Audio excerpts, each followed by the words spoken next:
Kutika TV Africa, New Age of TV. So good evening, good morning, good afternoon, depending on where you're watching us from. My name is Clara, and I'm hosting you today on Kutika TV Africa with a very special guest of mine who I will be introducing later. So first of all, I just want to welcome you to Kutika TV Africa, a channel that you do not want to miss. Stay tuned, we have so much up our sleeve just for you. This is Kutika TV Africa. Stay tuned as we introduce our guest.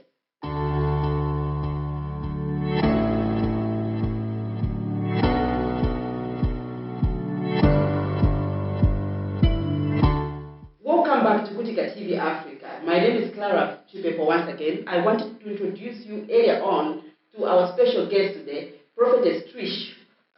She is a very special woman, a woman who I've known for many years, but today we are going to hear specifically from her.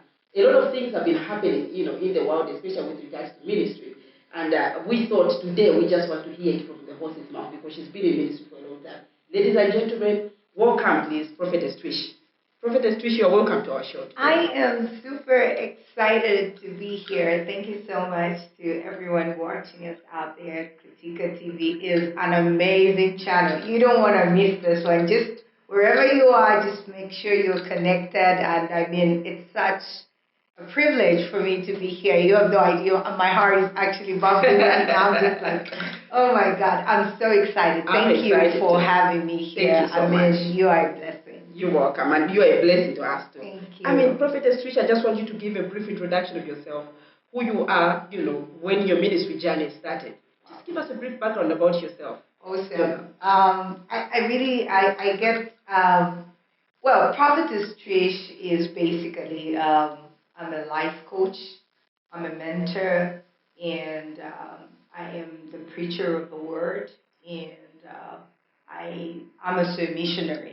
My passion to save God has swallowed almost the whole part of my life. I like that. I've been in the journey of being a Christian for over 20 years, and I have been in ministry for more than 12 years. Wow. And it's been an interesting journey. Every time I try to talk about my journey and my walk with the Lord, I always say it's a total package. And we will get there. That is what I want to get to. It's a total package. Wow. But it's been a journey of 20 years of knowing the Lord. Yeah. And I am an activist of change. Yeah. I love holistic change. And God has been intentional in my life in such a way that He has been able to download the patterns of heaven in me. So I carry that, and I want to take it to the world out there and say, this is how it should be. So basically, I'm like a foundational builder, where a lot of systems have collapsed. Yes. I have the grace to download and say, this thing has fallen because it's the mindset of man. Yeah. But how about if we get to heaven and bring it on earth? Then it will stand. So I've had to work with a lot of systems that are not working, enter there, crash them down, and begin to build them out. Yeah, so that's a little bit about me. Wow. And I don't know if there's anything else you want to Yes, of course. Yeah. I just want at this moment, so if you can just tell us, I forgot to mention to the viewers that, she is a founder of a movement called The Voice. And I think I feel so privileged that I happen to be one of her close friends at the time. Yeah. She was naming some of her, DVDs and calling them the Voice. That is about many years ago, about over 10 years ago. Can you tell us like a long time ago when I was just an assistant marketing something, and she was my boss, by the way, and by the grace of God. And I think that the Lord called me to the prophetic ministry when I was relatively very young. And he was very clear, you were going to be the voice for nations. So when you check my profile, it always comes with Prophetess Trish, the voice of nations. But it started just with the voice. I didn't really understand why God was calling me the voice. The voice. But it's so funny when the Lord is wiring you for the assignment, he brings in certain things in life that begins to prepare you. You know. So when I was in school, I was always this talkative lady in debates, always talking, not understanding that he was preparing my voice to get to the place where it ought to be. And it became so real because every time I began speaking, people would be as silent as water, and they would just listen. And then, like, you could drop the coin and you could hear the coin dropping. And then I'm just like, wow. So it's something that before I formed you in your mother's womb, I knew that I set you apart for a purpose. And my walk has been in such a way that even the things I never thought were necessary, like, debate, wanting to have things articulated the way they were actually part of my genomes of who I was going to be later on. So I when the Lord told me about being the voice to the nations, I inclined the vision and I formed a ministry called The Voice. The Voice Ministries International, and I'm very clear on that. About it. I know how clear that is. It's been like over 10 years ago. Many people who come up with a vision and they'll name it this today and name it the other tomorrow. It never changes. It's been that. But behind the voice of the nation, it's the voice of God that is speaking. And when the voice of God speaks, it is coming to rectify things. It is coming to rebuild and reshape and just bring order in all the chaos that we are surrounded with. Exactly. So that's a little bit about the Voice Ministries International, and it is not a church. I've been very clear on that. I was getting to that question. Okay, so I'm going to leave it. I was getting to that question. Yeah. Because many people, when they hear you, speaking on Sun FM, you've been speaking for many years. Yeah, Sun FM, I'm the longest client for Sun FM. You've been the longest client for Sun FM, Zambia, and you've been doing tremendously well. And we're proud of your works. We wake up, every Sunday, and we know when we're in the car, we want to listen to prophetess Trish. Then we know it's about 8:30, 8:45. I mean, the question I wanted to ask you, can you kindly clarify to the viewers out there the voice? Like you alluded to earlier on, that it's not a church. Yeah. Some people may be mistaken and think maybe the voice is actually a church. Well, that is something I've had to live with for the past 7 years, because every time I'm preaching on radio, the first question I get is not a greeting. It is, where is your church? They go like, where is your church? And I'm like, well, my church is just New Life, and because they're expecting the voice church something. But here's the thing: my ministry is apostolic and prophetic. And when the Lord began to minister to me about rebuilding foundation, I realized that if I was going to start a church, all my energy will go in one church. Yeah. Because part of the mission for the Voice Ministries International is spiritual alignment. So how the Lord has worked around me is He has exposed me to a lot of defaults in people's lives, in the church, in the government. It's like He opens my eyes, not for the critical purpose to criticize, but to begin to rectify.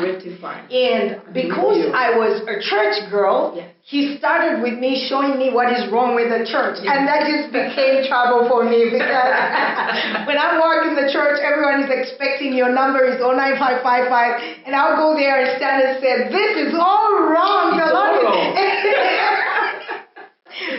So basically, my ministry has an apostolic and prophetic notion to invade and begin to rebuild. So I do a lot of movements. We do a lot of network movements. We have the men movement. You don't even want to know about that. A lot of people are like, you are running a men movement. I'm like, you're running a men movement. I'm like, I know. So we do like the women movement and all these movements. There's a target there because we're trying to rebuild the system. So here's the dilemma, woman of God. If I was to concentrate on the woman, which is my strength because I know who I am and where I'm coming from, And then I work so hard to make this woman become the brand of who she is. And then she ends up in the hands in the wrong hands. Who is not branded. She's just gonna be a mess. And all my effort of making that woman would have been wasted. Exactly. So I took a deliberate approach and started working with men. And I told myself, you are the master over all things, including me. Exactly. But you're going to have a problem with me if you don't shape up. Because I know you can meet to that standard as defined by God. I love the fact that God put a man where he's supposed to be as a head. Yeah. But the enemy has been so hard by attacking the issue of headship. And because he's the head and is leading, he really has people who can come in and correct it. As far as I'm concerned, I ought to submit. That includes to the wrong things. But when we talk about the men movement, this is where we get men and begin to make them realize that you are the master. Sort of kind of rethink their role. You know, the chaos that happened when man fell is like the trees didn't know how to operate because they were depending on the master. Every creation order depended on Adam. Yeah. And that he fell, it meant that the whole ecosystem now was distorted because they didn't know what to expect from the master. Yeah. And that is where the enemy has stolen the identity of a man. So when I'm doing the men movement, I'm talking about reclaiming our lost territory. Can you go back to the real you and understand who you are based on biblical principles? And I don't teach anything else. Yeah. I just simply quote the Bible. This is what God says about a man, and this is what we expect. And I can go out there and make a woman, and if you do this, then we're going to have a good husband and a good wife who's going to bring out good children. Then we won't have to worry about the chaos that we're going through. I like that point. Talking about men, prophetess Trish, and your assignment that you have been given, to shape up, men and to kind of sort of get them to redefine who they are and try and look at them a certain way, especially when it comes to, trying to match up with the current, kind of life that women are trying to come up. Yeah. And the issue of submission, to probably a man that is not, correctly and as defined by the Bible formidable in order for him to provide good leadership. Yeah. After the break, guys, we will be discussing in detail, Prophetess Trish's ministry with regards to men so that she can give us specifically and in simpler terms for the others also to understand what does she mean, and is it in the aspect of business and many more. Kindly stay tuned. Thank you.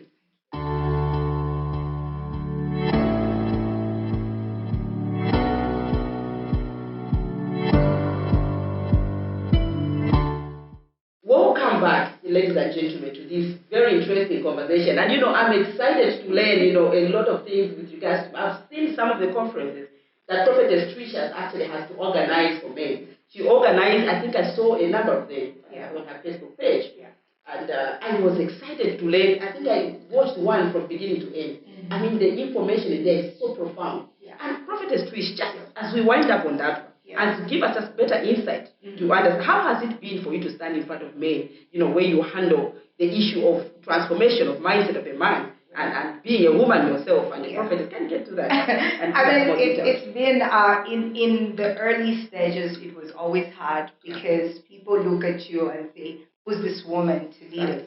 And that's a battle that every woman who's a frontliner will have to face when it comes to leadership. Yeah. One of the things we need to understand is that a woman has always been in leadership. Yeah.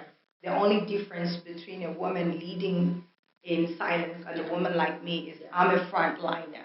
I go shoot, write it up. Write it up. But what has made life easier for me to reach out to the men? First of all, when I go to the men, I'm not going like I know it all. I recognize their authority. If you, I will send you a concept of the men movement, and you will hear the men themselves testifying of just words, a blessing you are. So here's the dilemma. A lot of times when it comes to ministry, people mistake who you are with the roles that you play. I think so. That is the secret. The role I play as a woman does not define my assignment.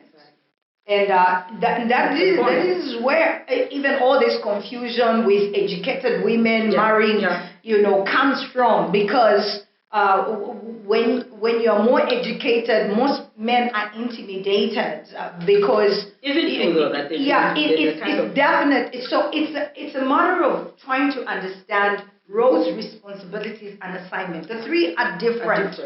And when I am working with the men, I'm courteous enough to recognize the authority. Yes. That I am here doesn't mean that I am bigger than you. I do submit to you. But you've got to understand that I am a person on assignment. And on that assignment, the issue of being feminine and masculine dies. Yeah. Because you're not looking at me, you're looking at the vessel of God. And that is what I've always endeavored to do when I'm working with the men, that I decrease. Mm-hmm. It's no longer about the female, it's about the vessel of God. Exactly. Women of God have been in conferences where it's just men speaking and I'm the only one there. And when men are speaking, everything is just like, and then I take up the stage, I'm not bluffing, but the Lord just finds a way of bringing out certain issues that people literally came for. You almost think you went there specifically and there will be so much response. So the idea is we need to move to a place where we no longer consider a female and male, but understand the assignment. Yeah. And when you understand the assignment, it goes beyond just looking about her being a male or a female, because there is a Spirit of God in me that has given me a word for you. Yeah. So you are going to miss it if you look at me as a woman. But if you look at me as a vessel that God can use, you will take the grace and it will work for you. Exactly. It's been such an exciting journey because a lot of men work with me and have never had a problem. I actually have noticed that you're I have many of. Yeah, I have financial partners, and they respond, and you give them, this is what I want to do, and they'll come and they'll just say, we are rallying behind you, and they're not even struggling to be themselves, you know. So it's which is very, this is a rare scenario. Exactly. And so we are seeing it mainly now in the 21st century. The critical part, my woman, is people will not follow you by how you appear. Exactly. They will follow you with what you have, the content inside. Yes.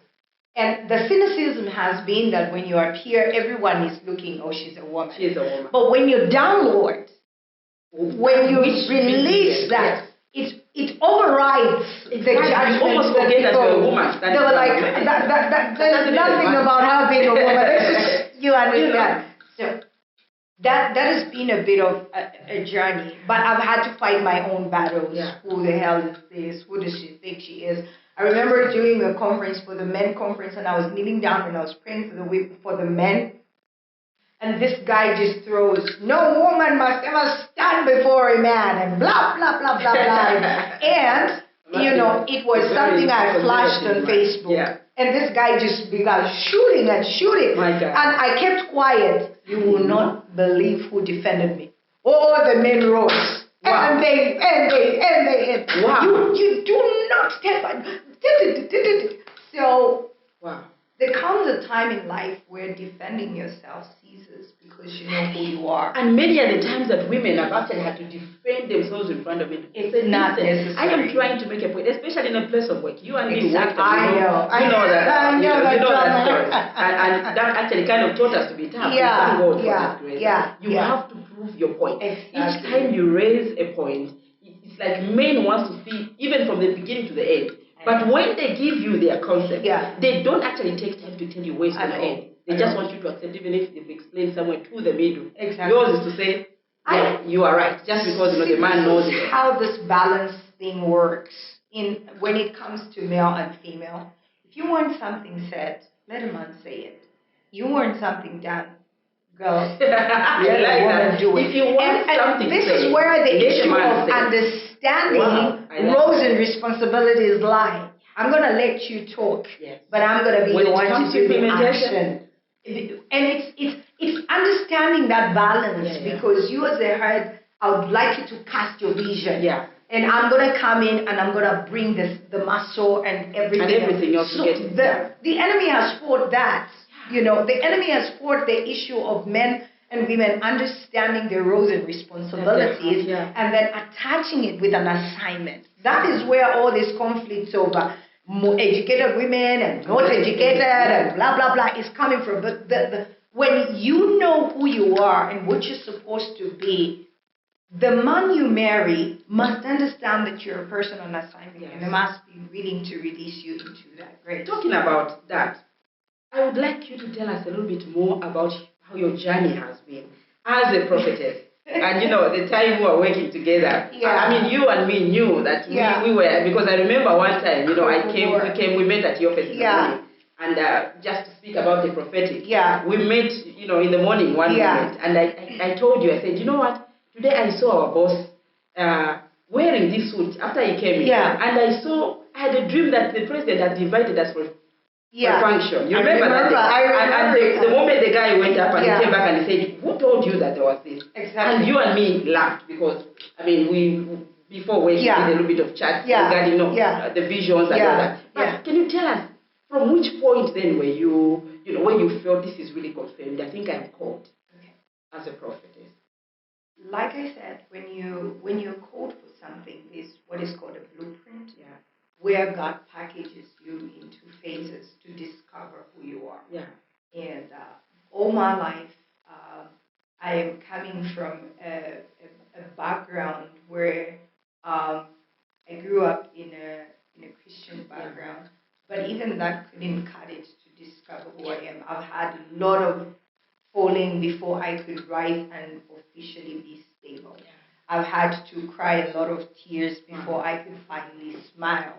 I've had to lose a lot of people before I could finally begin to serve other people. And the process of becoming who I am is a very, very long one. But there have been defining moments in my life, and they've also been the worst of my moments where I've woken up and I just don't feel like working out because life is not making sense. Oh my God. One of the hardest shoes you can ever wear in life is the life of a prophet. And that mantle, that's why I don't take it lightly. I get amazed when people are calling themselves the prophet. I'm like, this is not anything. And it looks like it's a trend. And I'm like, oh my goodness, are you really sure? I mean, like it's one thing to call yourself that. It's another to be equal to the task. And that is where the burden has been. My journey of 20 years of knowing the Lord, I've been taking off my shoes and I'm saying, I'm not going to do this. Just let me be the entrepreneur that I am. Let me have fun. And he would arrest me, woman of God. He would lock me up. It's been a rough, I've seen the rough side of God just to shape me and to make me understand who I really was. I have fallen so many times, but he has still called me back and said, nations are waiting. See, when the Lord has called you for an assignment, he doesn't give up on you, even when you give up on him. So what have been, you know, some of the defined, you know, down moments that you had as a prophet in your journey to now? In my journey, some down moments, what you a lot of I think, you know, music is part of me, and I discovered. I've always known that. I've always known discovered actually my prophetic ministry through worship, because I've always just been a worshiper. That DNA comes from my father. So I grew up always loving music and just being around different groups. You know, I've been with Chengelo, I've been with Shining Stars, I've been with the Slice and everything. But I think the package that's always deceived people was the fact that you can see that I'm a tourist person. And the life of a college is not a life you would think a woman of God like me would turn up. They expect you to do all the chaos. Some kind of chaos that happens. That was one of the battling and you. defining moments for me, because as far as the colored is concerned, it's Kiki, baby. Yeah. You understand? You know. And I can assure you there was a time I was in a bar and I heard God clearly call me out of the bar and told me, you don't belong here. While in the bar? While in the bar. All drunk, girl. All drunk. All drunk. I mean, I'm not ashamed to talk about this because this is part of my testimony. This is what makes me. Yes. You know, I was like so wasted up. I always used to have dreams and visions and they'll come to pass and everything. And you know, prophecies one after the other. You're going to be great and everything and stuff like that. And it just, you know. But here's the thing. I've suffered a lot of rejection. And that is part of the price that you pay in the ministry, whether you're a prophet or not. But for me, it was so real because it started with my own father, you know, being rejected at birth and stuff like that. And then now fitting in the category of coloreds where the only life you know is partying and drinking. But then the Lord kind of separates you from that. So in battling with that, I came across a group. And I started singing with them, and my worship skills developed. Yeah. But here's the issue: when I when I got mature enough, and I had a group that made sense for a first time in this crazy world, and then I had a best friend, and then we started. We were at a stage where you could now start a relationship. You know. So I had my first crush. You know. And when I had my first crush, when I had my first crush, my best friend went and slept with my first crush. Oh my God. And that just broke me. Oh my God, that was terrible. So I developed trust issues because you couldn't trust anybody because look at where I'm coming from, and then. For the first time, I have a family outside family, and then this person does this. So I developed a very bad, I couldn't trust anyone, you know. And after that, I dated another guy. He cheated again. So I was just done, you know, because all the father figures that appeared in my life didn't major up to be what they were supposed to be. So the trust issue there was really broken. Yeah. But, you know, I was always close to God and always praying. And one time, and my mom, for me, was my mom and dad. Yeah. You know, she did everything she could to bring out the girl in me. And there's something about a woman. She was able to see a woman of God, who I was. And I could tell you that when everybody else go partying, she'll tell you you're staying home. You are staying home. And I'm like, but everybody else is home. I want you staying home. And she'll always say you are different. Yes. You know, like, you know, Joseph, the father was able to know that he was different, and he did a coat with many colors to show that he's distinct. Yeah. That was my mom. My mom saw who I was. Wow.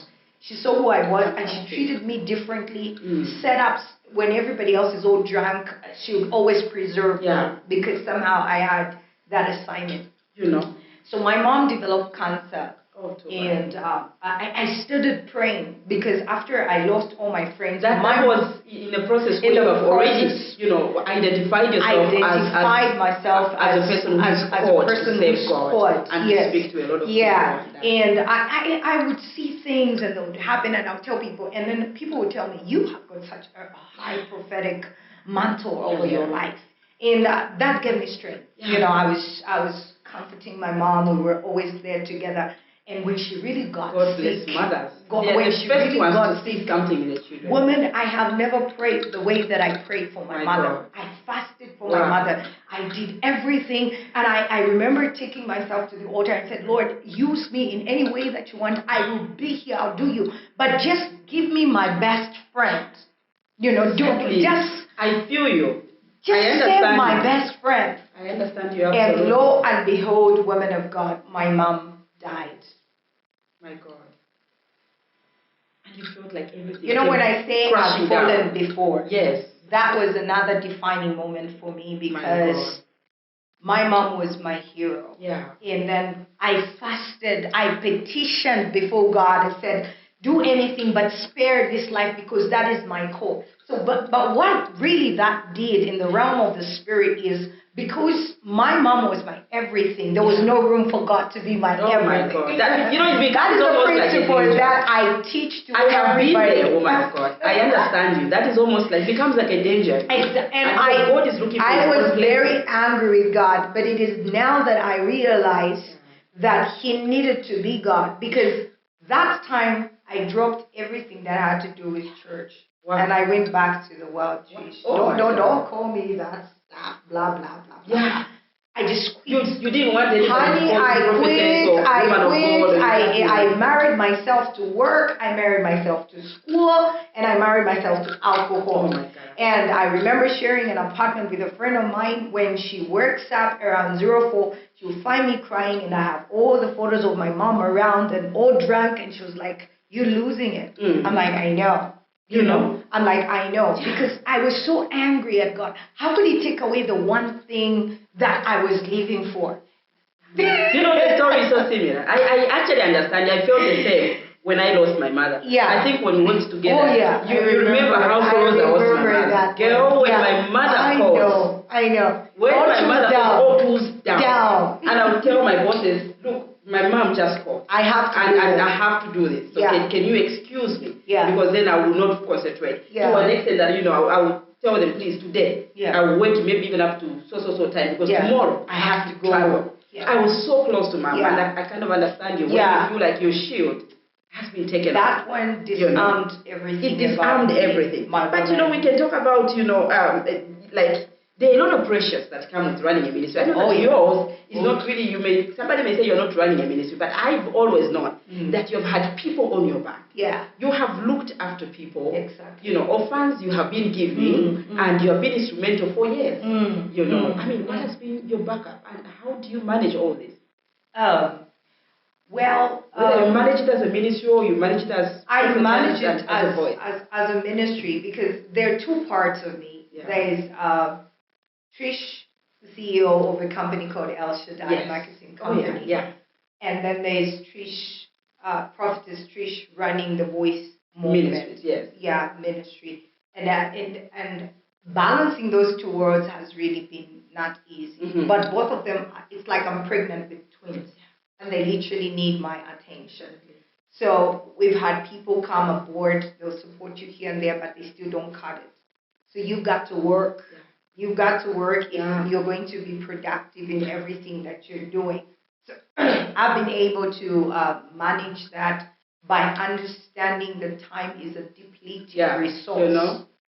And when you understand that time is a depleting resource, you juice everything out of it. So you get to balance up when I'm being the CEO of El Shaddai, and when I have to do ministry.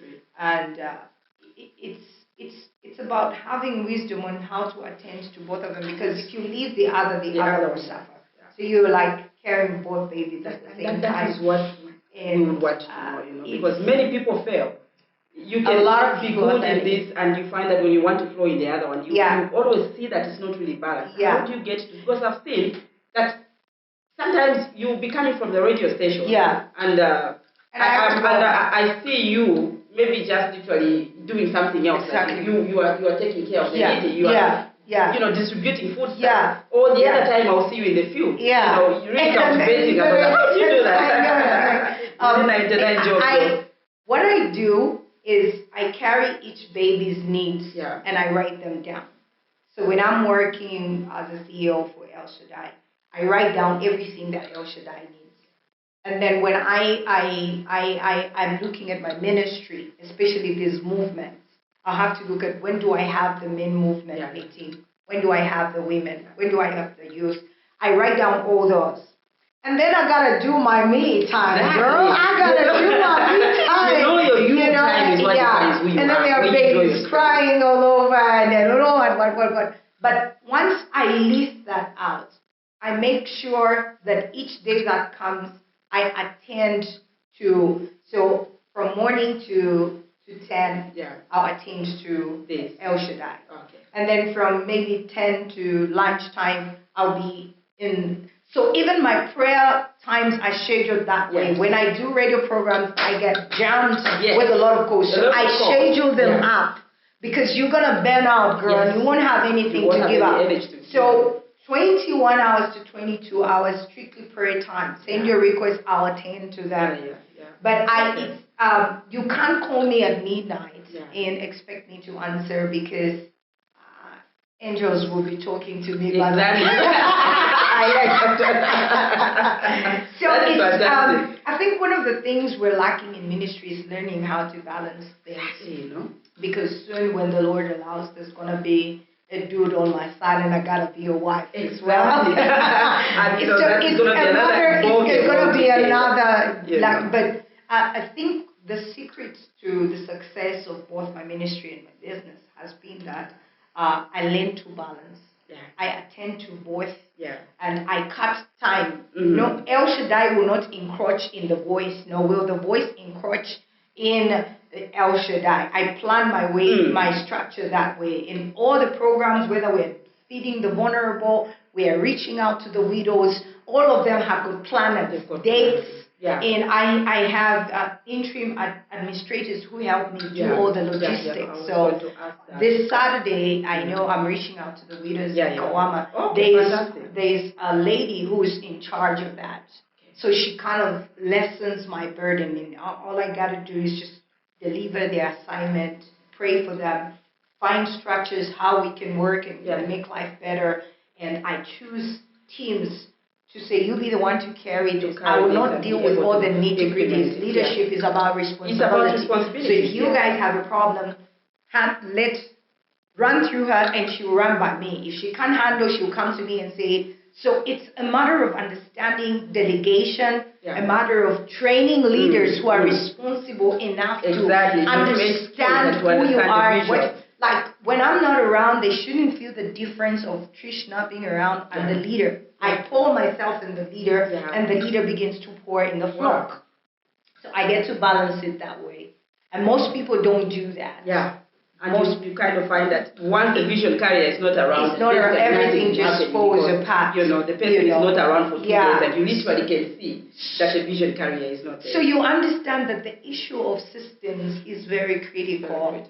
And I think we are where we are today, whether nationally or globally or just by continent, because of the issue of systems.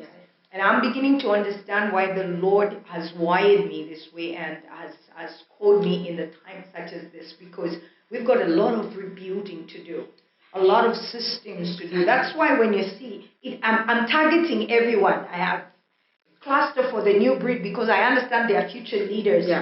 I've got to pour something in there, a new DNA. And then we have a youth who's lost, oh my goodness, they've got hairware. But they have a lot of energy. So if they get the energy and go place it in order, oh my God. So we want to get that energy and say, how about we do a movie? How about we do something so we get all that potential and energy and you put it in the right mind? Do you have any idea what you can produce? You know, and you know, you come to the issue of a woman. I run with the concept of transforming a woman into a mother of living. You got to understand that there's life inside of you. How did you bring that life if you didn't have life inside? So we have that mind transformation where a woman begins to understand that I am a life carrier. And everything around me must have life. Nothing under you must die because you are a life carrier. So each segment, Woman of God, has its own system. You talk about the business world. You know, the Bible says the wealth of the wicked is laid up for the righteous. There's coming a time where God is going to expect us to be responsible over the wealth of the nations, the wealth of the continent, and globally. But until a son matures, that's what the Bible says, there's got to be some spiritual maturation. So people, when I'm dealing with the mindset of a business person, there are also patterns in heaven on how you do business. And those are the things we want to train Christians to say, when you're doing business, These are the patterns how you operate. And talking about that, the aspect of doing business and being in ministry yourself, many times, we face challenges, servants of God, prophets and prophetesses, and they seemingly, coming up with some sort of progressive business ideas and they're doing well, and oftentimes they face criticism. How come this person is a woman of God and is a man of God? Why is she doing business? Can you just say a little bit about that, before we go on our break? When Jesus is found at the sea, he's preaching the gospel. He reaches out to someone who has a boat. That dude was doing business. The dude was doing business. And he asks for the board, so that he could climb aboard and use the board for ministry. And he was not able to get anything until he had surrendered his business. That's when the overflow came. One of the things people don't understand is that ministry and business are interconnected. And when you see the land and the sea, that is how ministry and business interlink. The land represents the people. The sea represents the boat, which is the transportation, the mode of how you are going to get the work done. So the sooner a minister of the gospel realizes that these two are interlinked, the easier it will become. When the Lord called me into ministry, I made a pact and I told, I'm not going to beg. Yes.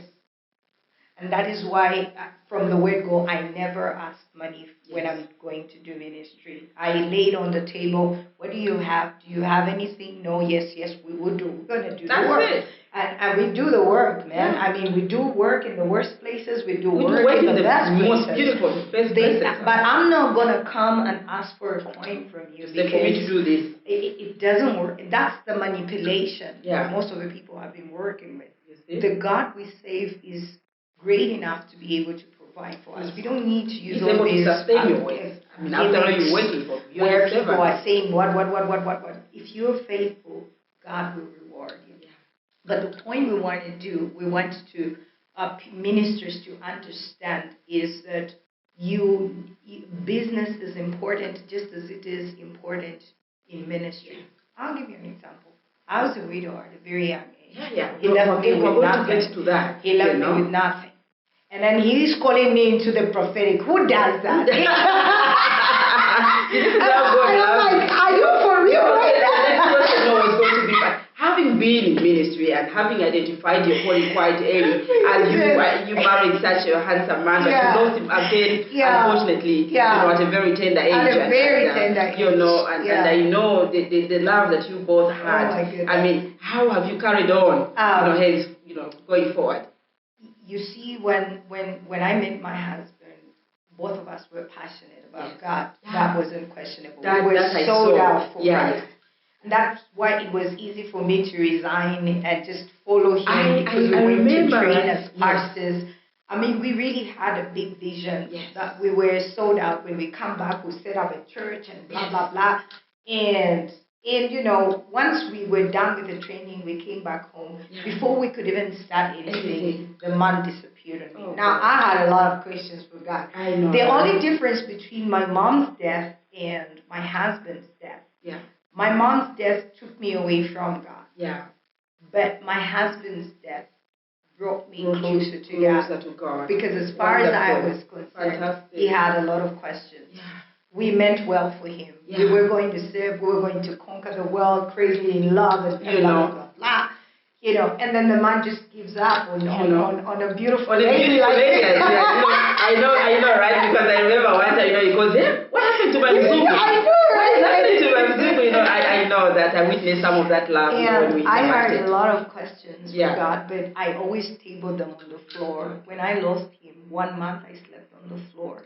Not because I didn't have a bed, but because I didn't have a reason to sleep on the bed. And I tell you, it is from that floor where the voice was birthed.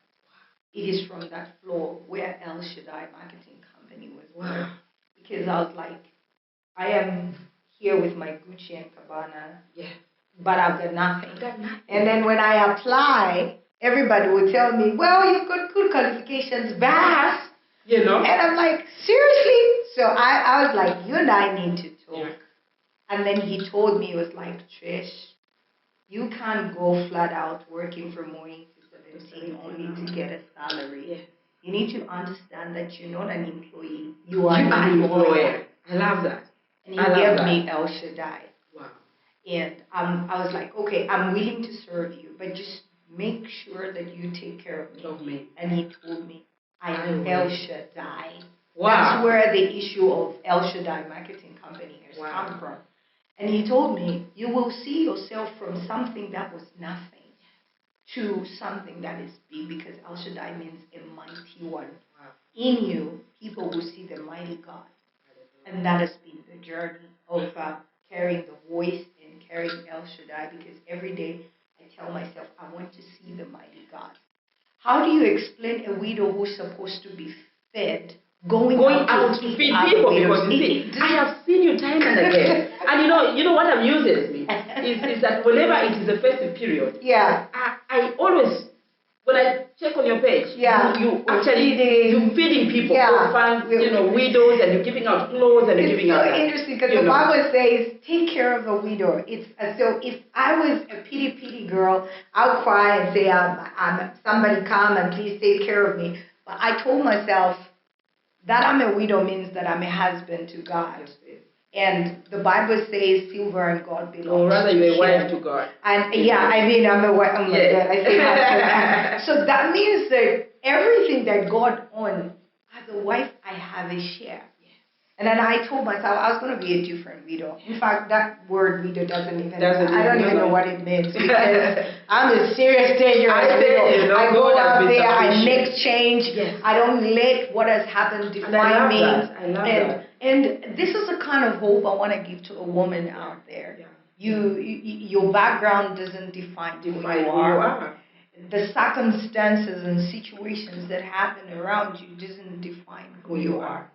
And all things work together for good, including losing my husband. Oh my God. It has worked. I'm saving lives today.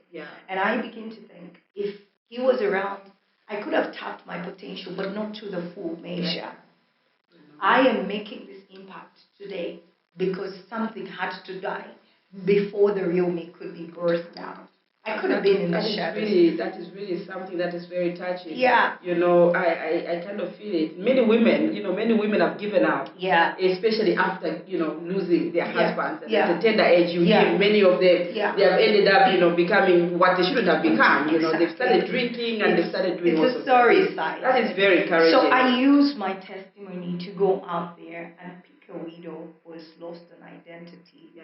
And I tell them, it's not over. It's not over. And I have seen women transform, women of God, when I tell them, I was left with nothing. And there are lucky widows and unlucky widows. I was the unlucky one. No shelter, no nothing, just bad. I hear you. But it's that grace that when I see a broken woman, I tell them, you can find hope. You can find hope. It doesn't end there. You can find hope. You can find hope out there, The same God who allowed it to happen meant that He has a plan for you.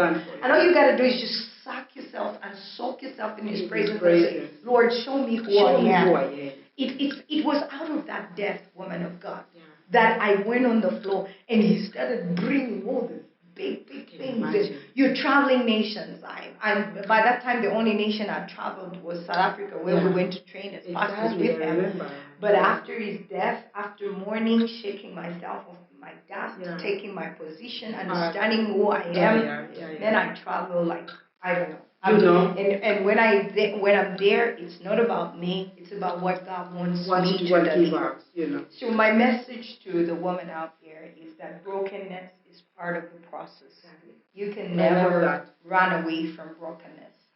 You will be broken in marriage. You'll be broken outside marriage. You'll be broken when your husband leaves. You'll be broken with your children. You'll be broken with your business. Whichever way, I don't know why the Lord had to choose the concept of brokenness to define it. But I think I know why. It's because we built a lot of walls around ourselves. And God cannot be God as long as there are shields all over. Hallelujah. There's a reason He says, come to me just as you are. And every time we are out there, we're putting on our masquerades and our makeups and we're looking like we're all good. But the truth is, inside us, we've got issues. Exactly. And just getting to the issue of, as a woman of God, a servant of God, and, having gone through all those things that you have gone through. When we come back after a break, I would like us to discuss something that has really been, an issue on my heart. And the reason why I'm asking is because it's a matter of life and death. We're going to be discussing mental health. Shall we take a break? Thank you.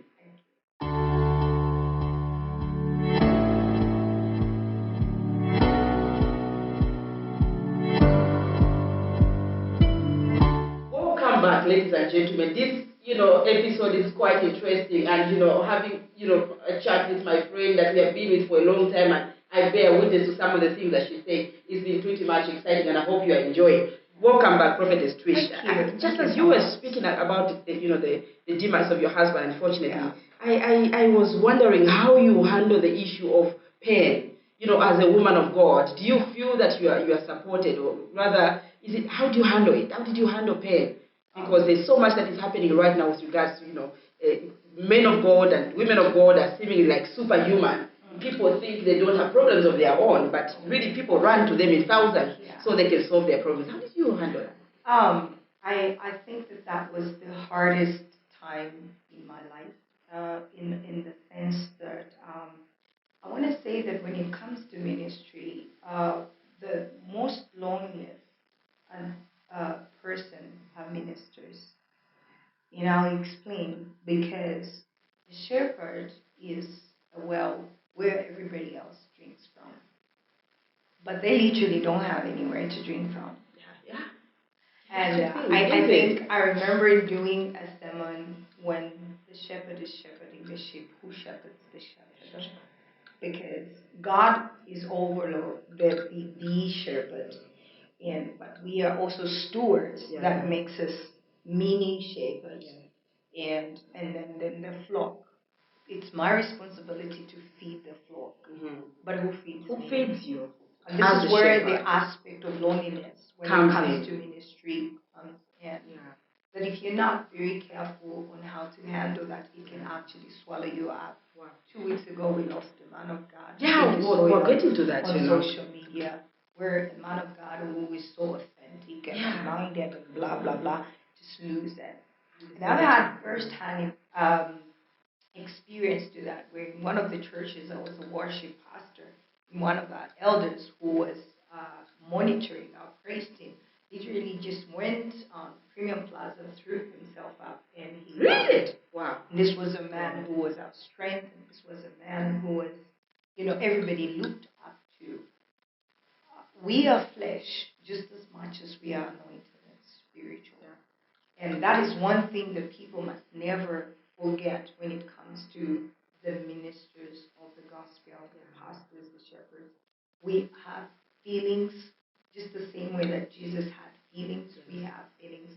But we are also the most neglected people when it comes to being taken care of and being responsible. I get calls at midnight, someone is crying. Once I pray for them, they are okay. But I remain with my pillow dropping on my tears. Just having said that, how do you get your counsel? Like, where do you cry to? Do you cry to your spiritual father or your spiritual mom? Do you seek clinical help? Do you think, or are men of God really and women of God taking the issue of clinical, mental health support systems seriously? Or do you think it's lack of faith when you decide, to take, a clinical support or mental health support from a hospital, for example, from a Catholic institution? Statistics have shown that almost 70% of men and women of God are stressed and depressed because they carry a lot of stuff within them. And it doesn't hurt. For me, I'll give a practical example of myself. What has made this world become so difficult in ministry is, number one, you don't know who to trust. I have been a victim where I went and poured myself to someone I thought I trusted. And That's the thing. That's the thing. It was on CNN. I was on Sun FM. I was on Chibuye. My and God. I'm like, okay, how did we get here? So I cannot be the first one to blame a pastor if they isolate themselves, because we battle with a lot of things. Yeah.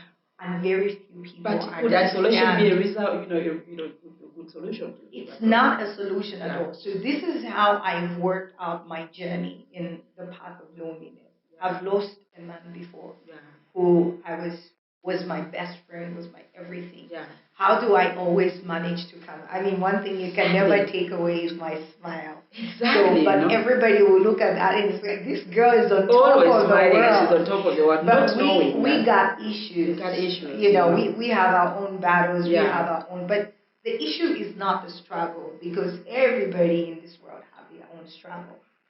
The issue is, how do you handle the struggle and the issues that you're going through.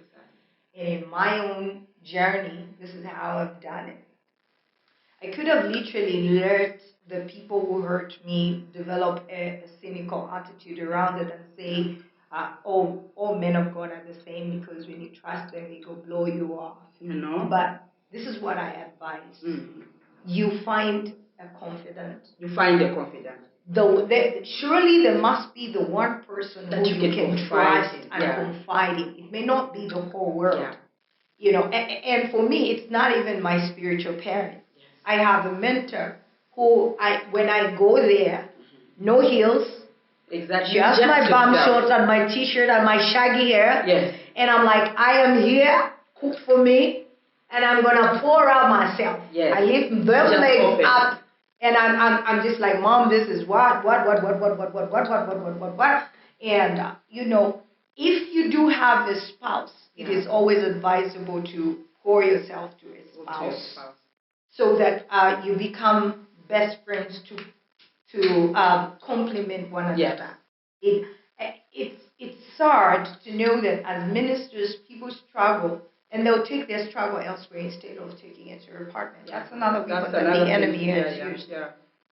I've always told myself the next dude I'm marrying is going to be my best friend. Exactly. And one thing I know is I'm going to tell him everything. When I'm in a bad mood, I'm just like, don't come anywhere near me. I am in a bad mood. And when I feel like how do you just come? When there's no place where you can ever be safe, honey, than to find that place where you can be yourself. Exactly. In that face, there's no mask, there's no makeup, it's just you.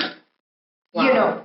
And for me, that's what I always advise ministers. If you can't have a confidant, then at least let your wife be your confidant, or let your husband be your confidant. Because at some point, you will burn out.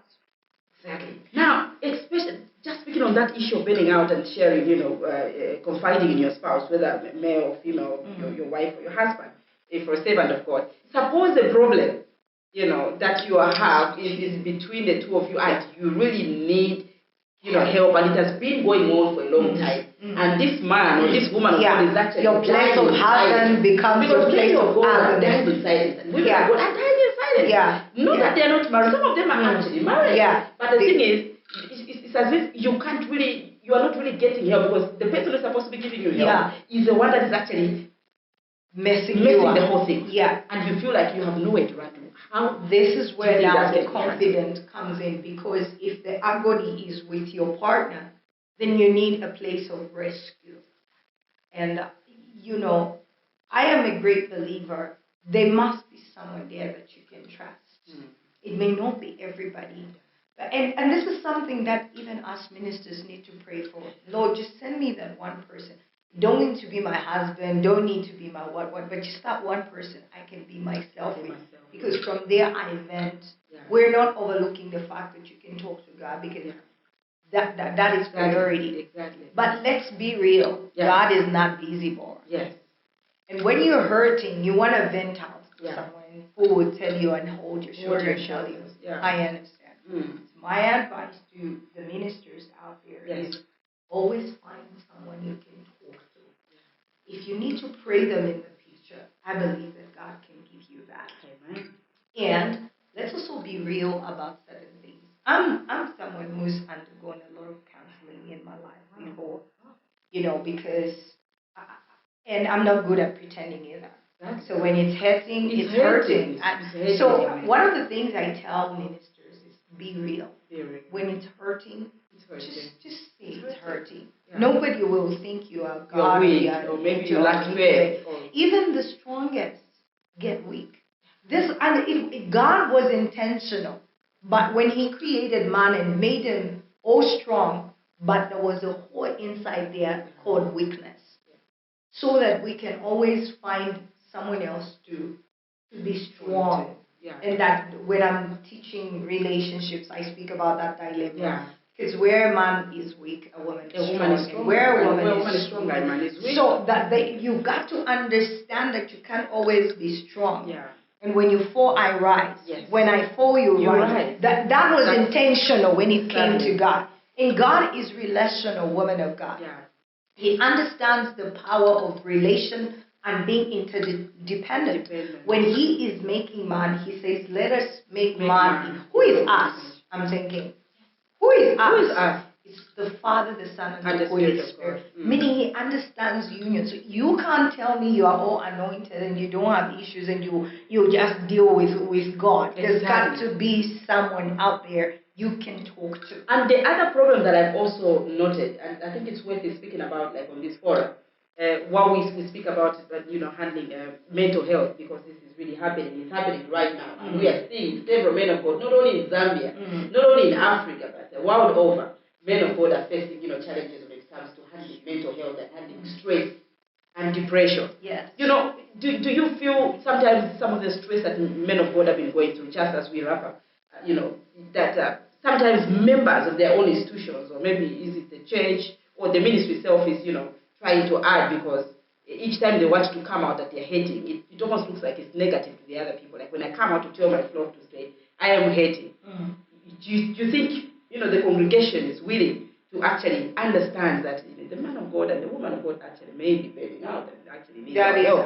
Do you think they add on to the problem, or can that be a source? In many cases, a sheep would never care about the shepherd. As long as the shepherd is feeding the sheep, that's all they care about. But could that be positive? So, and that is where the issue has always been when it comes to being stressed out and burning out. Yeah. But for me, you see why I'm out for rebuilding foundations, because when a church is being formed, one of the things you have to critically look at is the welfare of the man of God. Yeah.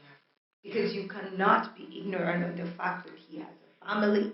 You cannot be ignorant of the fact that he hurts. Yeah. And a lot of hurt that doesn't come from outside. It comes from the sheep themselves, the flock themselves. Yeah. He has to carry you on the shoulder. Yeah. So what we're saying is, when the man of God is serving you, can you also save him? You don't need to tell him you understand. Sometimes even just your presence of letting him know that you care and letting him know that if you need something out there, we are there. It is okay.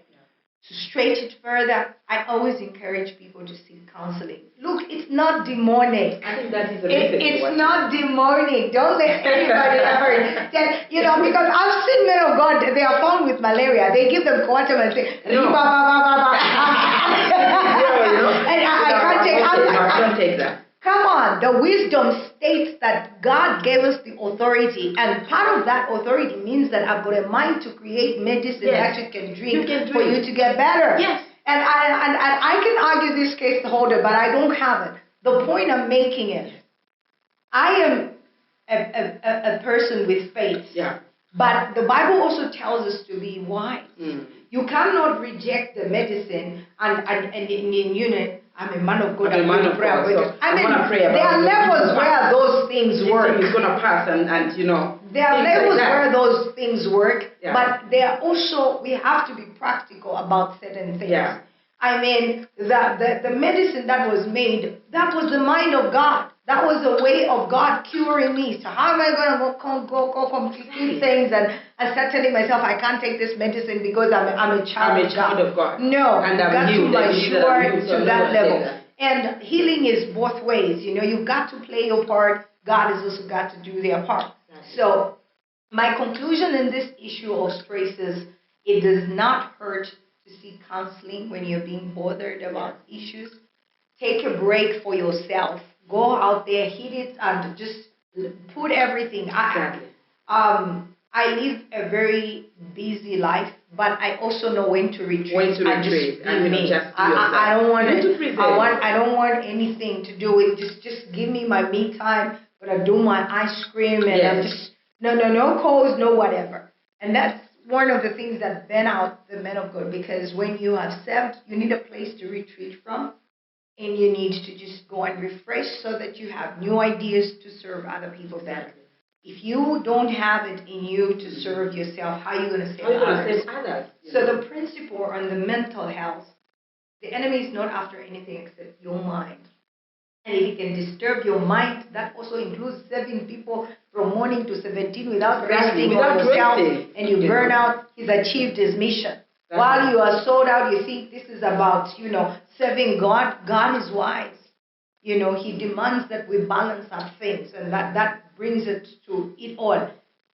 Have a confidant, someone you can talk to, pour yourself out to, retreat once in a while when you're tired and just leave everything. So you don't need to mind that, because usually we have, as she is concluding, I came up, I just thought of something that I think I've read on social media, and I think it's almost like becoming an emotion. Every man of God and woman of God that seemingly is doing well, and the society out there is busy giving them names. No, this one is just called this, the other one is maybe called the charlatan, the other one is, just because if you've seen them hanging out, maybe they've taken their family to Dubai, and it looks like it's a problem. Why is it a problem, as you conclude? Shouldn't be a problem when a man of God, woman of God. I don't know how weird a mind really operates, but if there is darkness, that's a surest sign that there is light. If there is falling, that's a surest sign that there is a rising. So you are not going to let me go all sweaty and not go have a good time and enjoy myself, because life is a total package. That's why the Bible says for everything, Ecclesiastes, everything has got its own time. When I serve you, I want to go out there and freshen up. So you cannot stone me because I was in Dubai resting my mind, and I'm only resting so that I can be a better shepherd when I come. I'm more fresh and I'm more fired up for you. Ladies and gentlemen, I've had a blast, having a conversation with Prophetess Trish. I'm sure you have heard for yourself. I enjoyed this conversation. Thank you so much, Prophetess, for being our guest on this show. And we hope to see you again, because we've got many up the sleeve. We have the book that you're writing that is coming up. And really, we would like to thank God for you. And thank you so much for encouraging men of God. I hope men of God and women of God out there are encouraged with regards to issues of personal life, and trying to create a balance with regards to personal life and also ministry, because we can't take this away from men of God. They are also human beings. They are women of God, yes, but they are some people's brothers, they are some people's sisters, and we've learned so much from Prophetess Trish, and all we can say is thank you so much. Until next time, this has been Clara. Thank you for staying tuned to Kutika TV Africa. More to come. Bye bye. God bless. Bye.